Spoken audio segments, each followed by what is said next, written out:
जिस रोज से देखा है उसको हम क्षमा जलाना भूल गए। दिल थाम के ऐसे बैठे हैं कहीं आना जाना भूल गए।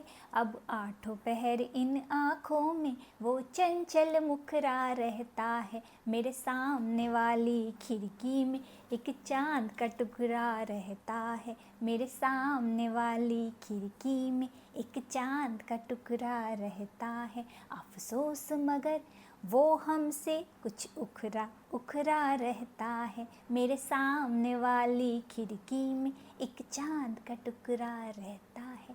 Good evening, how are you? I hope all of you are doing well, doing great, doing something new. जी हाँ, मेरे भी सामने वाली खिड़की में एक चांद का टुकड़ा रहता है। और जब वो मेरे घर का डोरबेल बजाता है और मैं दरवाज़ा खोलती हूँ तो मैं बहुत खुश हो जाती हूँ। वो मेरे घर में आता है, धमाको चोरी करता है, मस्ती करता है, मज़ा करता है, खेलता है, कूदता है। जी हाँ, मैं बात कर रही हूँ 6 साल के एक मासूम बच्चे की। ये बच्चे हमारी ज़िंदगी में कितना रोल प्ले करते हैं ना।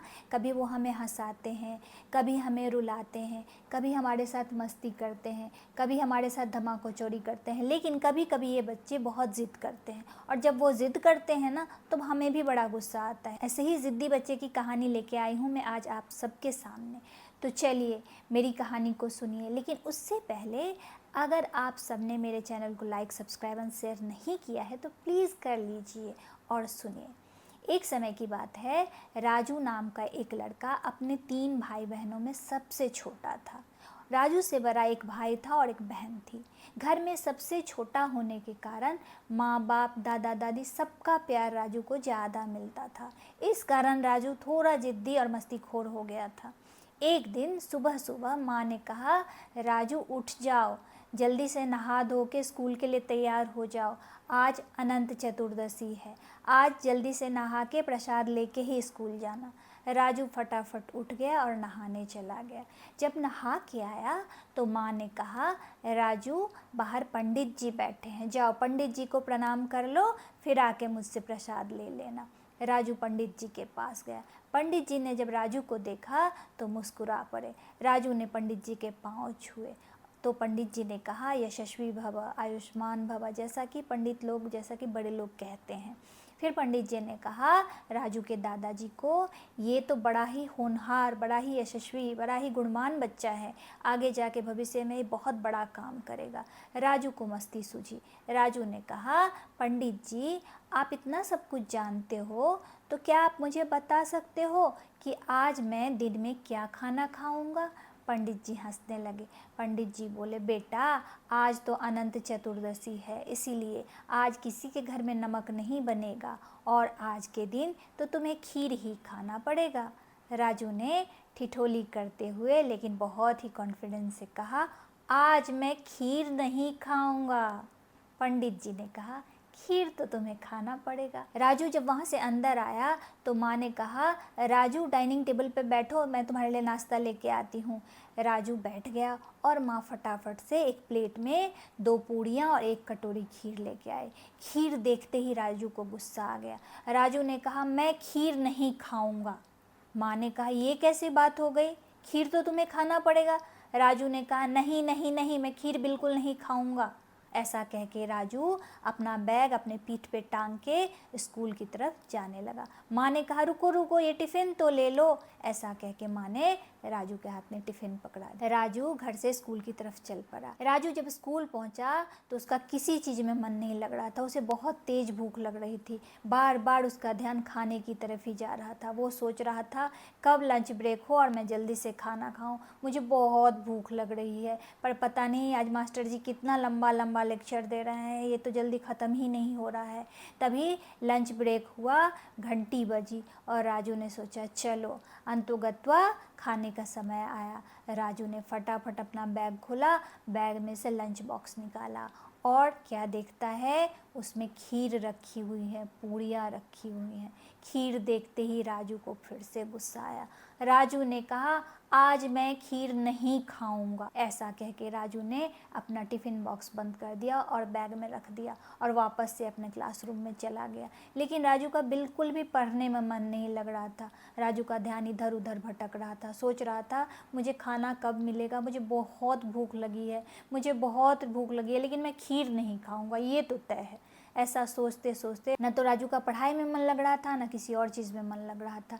ऐसे करते करते शाम होने को आई और छुट्टी की घंटी बज गई। सारे बच्चे जाने लगे, राजू ने भी अपना बैग उठाया और घर की तरफ चल दिया। चलते चलते राजू ने देखा रास्ते में एक लंगर लगा हुआ है, भंडारा लगा हुआ है, लोग खाना खा रहे हैं।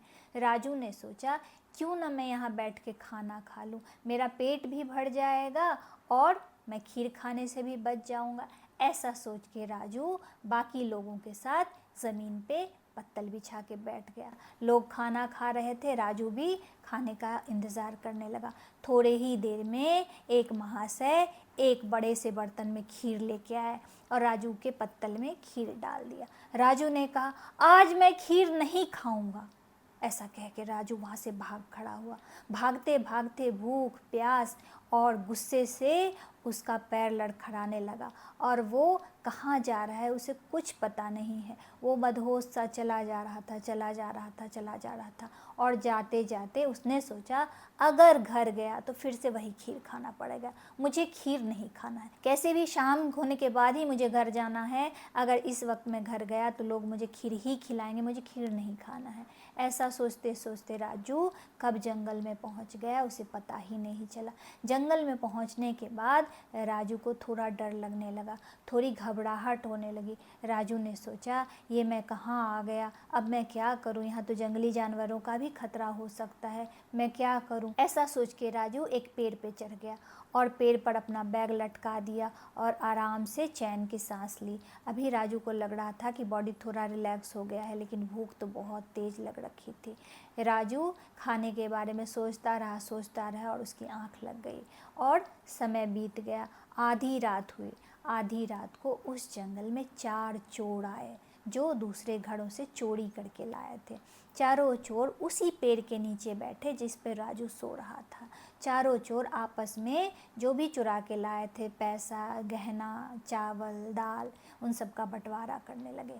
तो एक चोर जो था, जो उन सब में सीनियर था, उसने कहा आज अनंत चतुर्दशी है, हमने व्रत रखा है, अभी बहुत तेज़ भूख लग रही है, सुनो तुम लोग अभी ये सब ऐसे ही रहने दो, हम लोग बाद में बांट लेंगे, पहले हम लोग चलो कुछ खाने के लिए बनाते हैं, कुछ खा पी लेते हैं, फिर बंटवारा करेंगे। बाकी चोर भी इस बात से सहमत हो गए कि हाँ हाँ चलो कुछ खाना बनाते हैं और खाते हैं। एक चोर जो चोरी करके चावल लाया था उसको धो के रखा, दूसरे चोर ने कहीं से दूध चुराया था वो रखा, तीसरे चोर ने आग जलाई और चौथे चोर ने एक बर्तन में खीर बनने के लिए डाल दिया। खीर बन जाने के बाद चारों चोर ने पत्तल बिछाया और खाने के लिए बैठ गए। लेकिन ये क्या, जब वो खाना लगा रहे थे तो 4 पत्तल लगा रहे थे, लेकिन जब खाना लगा रहे थे तो पत्तल 5वां भी हो जा रहा था। चोरों को समझ में नहीं आया। एक बार ऐसा हुआ, 2 बार ऐसा हुआ, तीसरे बार ऐसा हुआ तो उनमें से एक चोर ने कहा क्या बात है भाई, यहाँ ज़रूर कोई 5वां भूखा है, क्योंकि हम तो 4 ही हैं, पत्तल भी 4 ही लगा रहे हैं, ये 5वां पत्तल कैसे लग जा रहा है।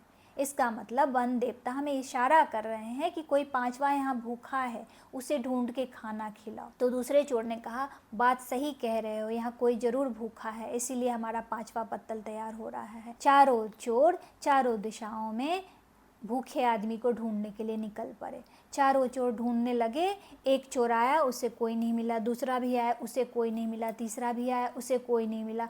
चौथा चोर जब आ रहा था तो उसने देखा पेड़ पर राजू का बैग लटक रहा है। उसने चिल्ला के कहा अरे भाइयों, वो भूखा इंसान मिल गया जिसकी वजह से हमारा 5वां पत्ता तैयार हो रहा था, देखो उस पेड़ पर कोई सो रहा है। दूसरा चोर फटाफट से उस पेड़ पे चढ़ गया और बोला अरे देखो यहाँ पे एक छोटा सा बच्चा सो रहा है, लगता है ये बहुत भूखा है, चलो इसको नीचे उतारो। उस चोर ने कहा ओ बच्चे उठो उठो, तुम्हें बहुत भूख लगी है, चलो हम तुम्हें खाना खिलाते हैं। राजू नींद में था, लेकिन खाने की बात सुन के हड़बड़ा के उठ गया, बोला हाँ हाँ मुझे जल्दी से कुछ खाने को दो, मुझे बहुत भूख लग रही है। उस चोर ने कहा चलो चलो हम तुम्हें खाना खिलाते हैं, और नीचे आ जाओ। राजू नीचे आ गया तो चोर ने बोला कि तुम भी हमारे साथ बैठ के भोजन करो।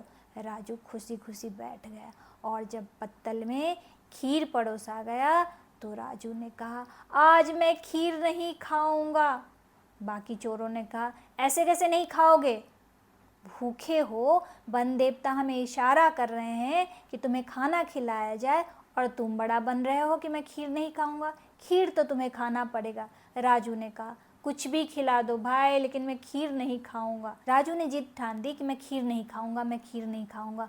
चोरों ने भी जिद ठान दी कि कैसे भी इसे खिलाना है, क्योंकि ये व्यक्ति भूखा है, वन देवता हमें बार बार इशारा कर रहे हैं कि इसे खाना खिलाओ। तो चोरों ने कहा, चलो इसको ज़बरदस्ती खीर खिलाया जाए। एक चोर ने राजू के दोनों पैर पकड़े, दूसरे चोर ने राजू का दोनों हाथ पकड़ा, तीसरे चोर ने राजू का नाक पकड़ा और मुंह खोला, और चौथे चोर ने उसमें खीर का बड़ा सा कौर डाल दिया। अब राजू बेचारा क्या करता, उसे तो खीर खाना ही पड़ा। देखा, जिद करने का नतीजा क्या हुआ, जिद नहीं करते हैं। कभी कभी हमारे माँ बाप, हमारा परिवार, हमारे बड़े गुरुजन जो हमें कहते हैं उसे सहस्त्र स्वीकार कर लेना ही सही होता है, क्योंकि कभी कभी जिद करने से ना हमारा ही नुकसान होता है। जिद करनी चाहिए छोटी छोटी बात में, कभी कभी बच्चे हो कोई बात नहीं, जिद भी सही है, लेकिन इतना भी नहीं कि राजू जैसा हाल हो जाए, है ना।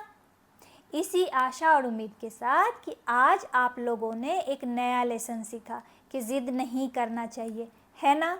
इसी तरह हंसते रहिए, मुस्कुराते रहिए और आते रहिए मेरे इस चैनल पे मेरी कहानी को सुनने के लिए। तब तक के लिए आप सबको जय हिंद।